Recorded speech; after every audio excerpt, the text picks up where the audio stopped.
નમસ્કાર, મારી Manjula Sarani official YouTube ચેનલમાં આપ સર્વેનું હાર્દિક સ્વાગત છે. નમસ્કાર, આપની સાથે હું છું મંજુલા. અત્યારે એક કિસ્સો ખૂબ ઘણો ચર્ચામાં ચાલી રહ્યો છે. એ વાત કરીએ તો એ જુનાગઢ અને ગિરનારની.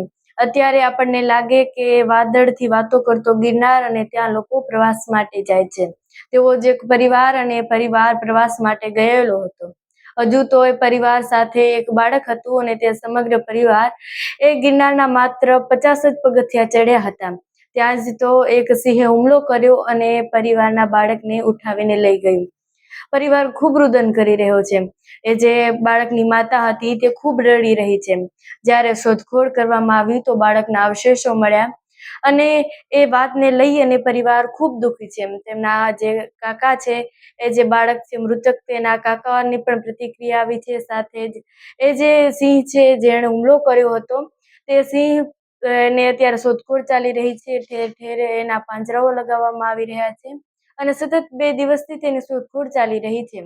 કારણ કે બીજા ઉપર હુમલો ન થાય અને કદાચ એ ત્યાં બીજા ઉપર હુમલો કરે તો એ આપણા માટે સારી બાબત ન કહેવાય.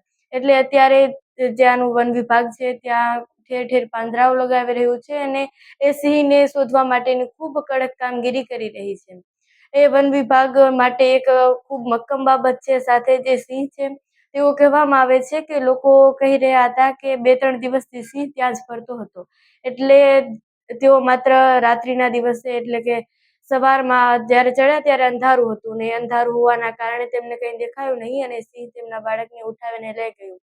તેમના કાકાઓએ જણાવ્યું કે અમે જ્યારે ચડતા હતા ત્યારે ત્યાં લાઈટ નહોતી અને લાઈટના કારણે આવું થયું.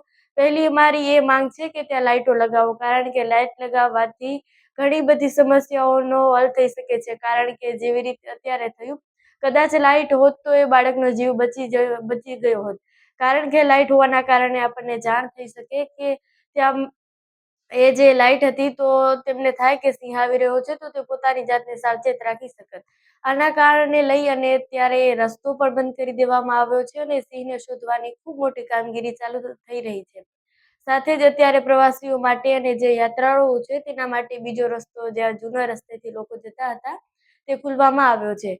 અત્યારે વધતી જતી આવી ઘટનાઓને લઈ અને બધા ખૂબ ચિંતામાં છે.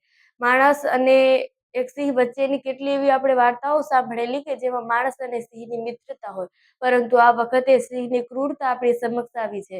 જેને લઈ અને ઘણા બધા લોકોએ એવું કહેવું છે કે વન વિભાગ જાગૃત થાય અને આ જે સિંહોની વધતી જતી સંખ્યા છે તે ખૂબ સારી છે, પરંતુ એ જે તેમના માટે ખોરાક પાણીની વ્યવસ્થા કરવામાં આવે, અભયારણ્યો છે તેમાં જે પૂરતી વ્યવસ્થાઓ કરવામાં આવે.